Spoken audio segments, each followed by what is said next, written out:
I'll be reading 2 Kings chapter 6, verses 8 through 23. Now the king of Aram was at war with Israel. After conferring with his officers, he said, "I will set up my camp in such a place." The man of God sent word to the king of Israel, "Beware of passing that place, because the Arameans are going down there." So the king of Israel checked on the place indicated by the man of God. Time and again Elisha warned the king so that he was on his guard in such places. This enraged the king of Aram. He summoned his officers and demanded of them, "Will you not tell me which of us is on the side of the king of Israel?" "None of us, my lord the king," said one of his officers. "But Elisha the prophet, who is in Israel, tells the king of Israel the very words you speak in your bedroom." "Go find out where he is," the king ordered, "so that I can send men and capture him." The report came back, "He is in Dothan."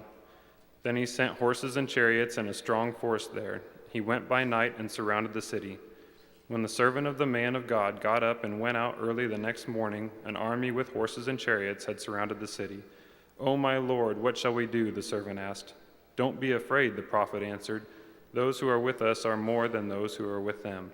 And Elisha prayed, "O Lord, open his eyes so he may see." Then the Lord opened the servant's eyes, and he looked and saw the hills full of horses and chariots of fire all around Elisha. As the enemy came down toward him, Elisha prayed to the Lord, "Strike these people with blindness." So he struck them with blindness, as Elisha had asked.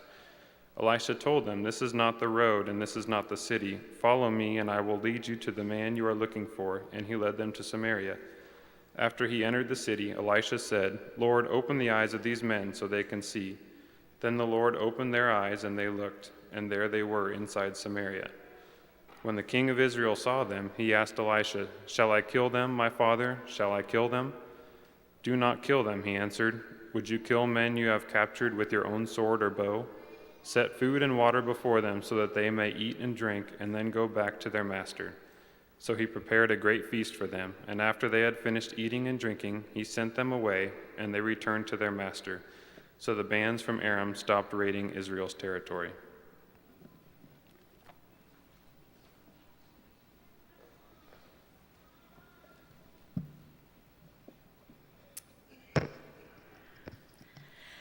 An important part of hospitality is sharing food. When we invite guests to our home, food opens the door to conversations. Sitting around a table, sharing a meal, or a special dessert brings us together, for eating is something that we all hold in common. Meals and offering food to guests is something that happens in all cultures. When we lived in Congo, invitations to African homes always included food, whether it was a meal or simply sharing a cup of chai. Meals often offer times for families to reconnect after spending a day apart in various activities. Extended families come together often at holiday times and share delicious meals to catch up on each other's lives as they have conversations together.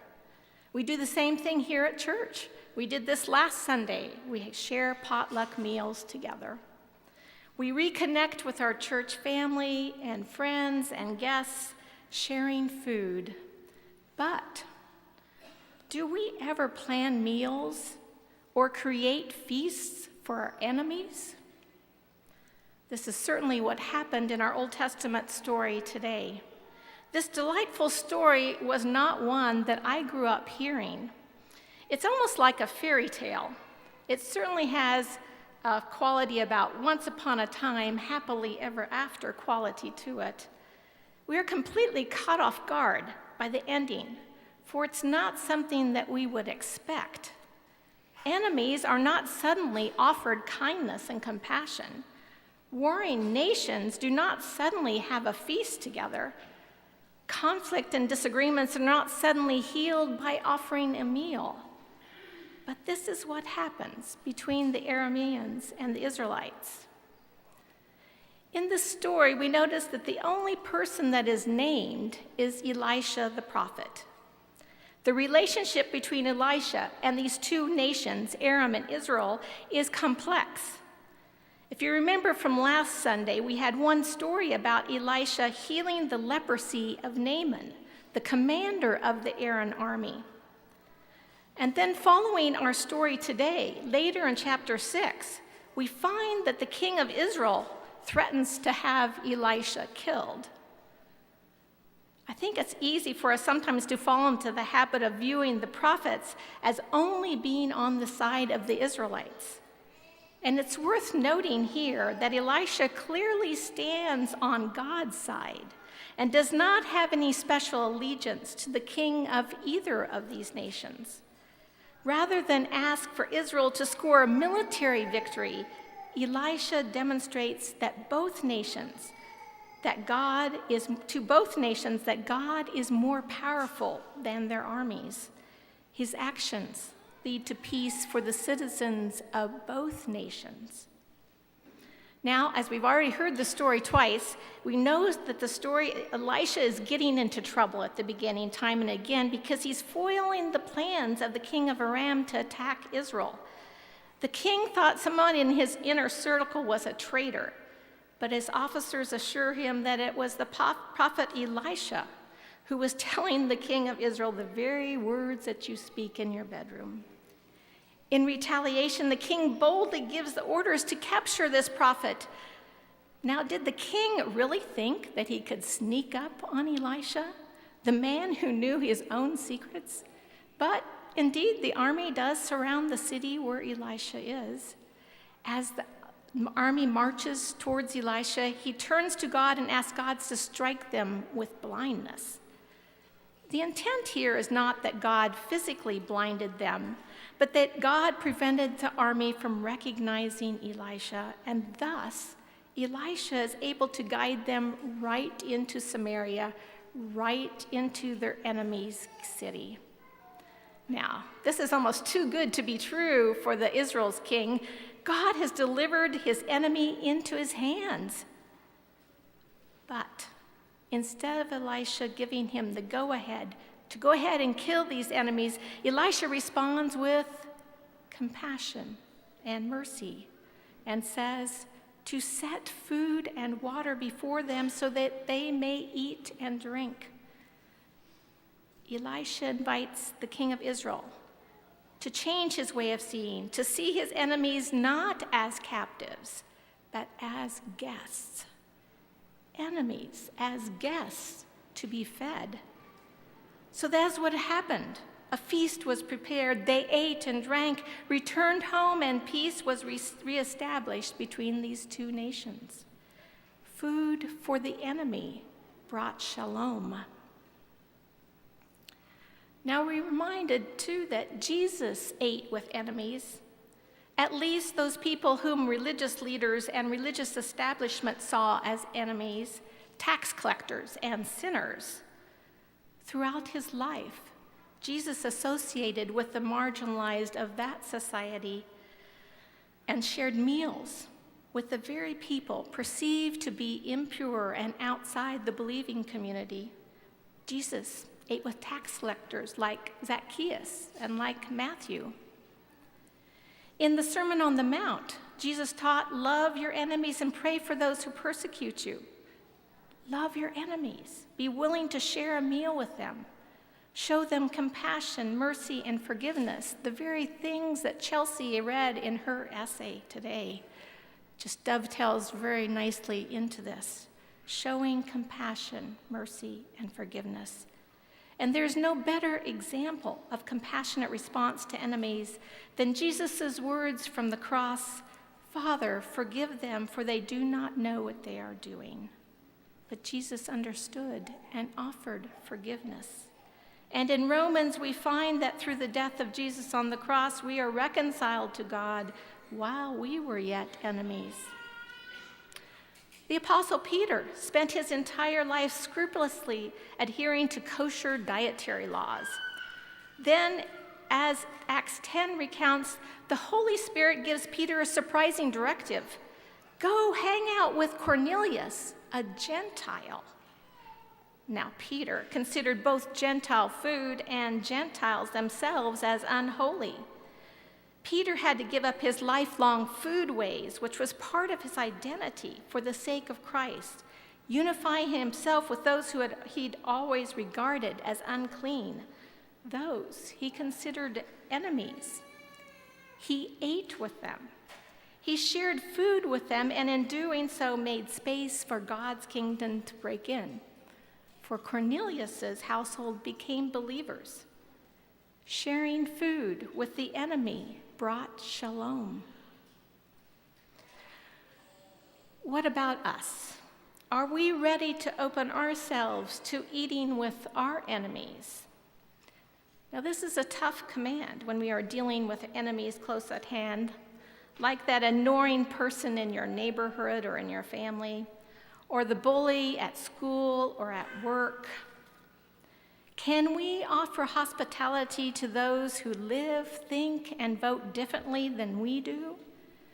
Can we actually sit down with those who might be on the opposite side of the ideological fence? How might we move beyond our default behaviors of avoiding and marginalizing our enemies to breaking bread with them? Surrounding ourselves with people who look and think like us is a difficult habit to overcome.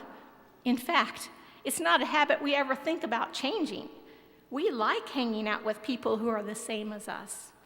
Sameness brings us comfort, for we don't need to explain ourselves. Sameness brings us acceptance, for we tend not to judge those who are like us. Sameness brings us a semblance of peace, because we are less likely to fear those who resemble us. But God cares passionately how we perceive and treat each other. Can we find commonality and sameness with our enemy by sitting down for a meal together? John Paul Lederach, Mennonite author and active peacemaker involved in resolving and transforming conflicts around the world, writes that as almost in all cultures, eating together implies relationship and connection. Eating symbolizes a universal truth that we are connected in the broader human race. Eating together puts us on the same level. Lederach notes, when we are working in complicated international negotiations, eating together provides a different way for people to connect with and see each other. When we eat together, we are on the same social plane. We admit our sameness, and we recognize our basic humanity. Food is our commonality. It demonstrates that we share common human needs. Hostility and hatred and violence is relinquished in sharing a common meal. We see each other differently. Enemies become guests. Sharing food with the enemy creates shalom. This is echoed in Proverbs 25, which says, if your enemies are hungry, give them bread to eat, and if they are thirsty, give them water to drink. What would it mean to feed the Taliban or give drink to members of ISIS? We are called to change the narrative. Instead of retaliating and striking back at our enemies, we are asked to love them by offering food, hospitality, and kindness. In the act of offering food to the enemy, we are offering hope for God's shalom. The book, called Coals of Fire, which some of you may be familiar with, is a collection of stories of people practicing and living out what it means to love their enemies. I would like to share one story with you that is about Peter, a Mennonite pastor who lived with his wife in a village in Switzerland in the 18th century. The young men made their way down the cobblestone street and closer to the darkened home of the old Mennonite minister. Now we will see what kind of man he is, muttered one of the young men. Maybe he won't be so loving after our visit tonight, he laughed. This is the house, whispered another as they slackened their pace. Cautiously they approached the darkened dwelling while their eyes searched the darkness. No one is stirring. Let us do our job well. The men quickly lifted themselves to the roof, and soon the muffled sound of falling thatch blended in with other night sounds. They worked quickly to remove the straw roof. Inside, Peter stirred in his sleep. The strange sounds continued, and he sat up in bed.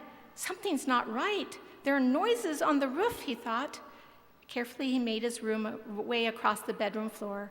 Through the darkened room and reaching outside doorway, he opened the latch. Peering cautiously in the night air, he could make out figures of several men busily at work. "What can this mean?" he gasped. "Destroying my roof." Slowly, the meaning of their actions became clear to him. He knew that many people did not understand why he and his people believed it was wrong to go to war. When they had been threatened with imprisonment and death, Peter and his friends would simply say, "We would rather die than disobey God." Now they have come to destroy my roof. Raising his eyes heavenward, Peter prayed to God to help him do what was right. Then turning, he quickly walked into his little house. "Martha," he called, "workmen have come to us. You had better prepare a meal." The strange happenings of the last few minutes had startled his wife, but now she understood. Soon she was busily at work in the little kitchen, and before long a meal was waiting on the neatly spread table. Opening the door once more, the minister called to the boys on the roof, "Hey, you have worked long and hard. Surely you are hungry. Now come in to us and eat." Hesitantly, they came into the room and stood awkwardly around the table, where the lighted candles gave the room a friendly glow. Peter urged them to be seated, and finally they found their places, where they sat uncomfortably staring at their plates. Peter bowed his head and folded his hands while the guests sat in silence.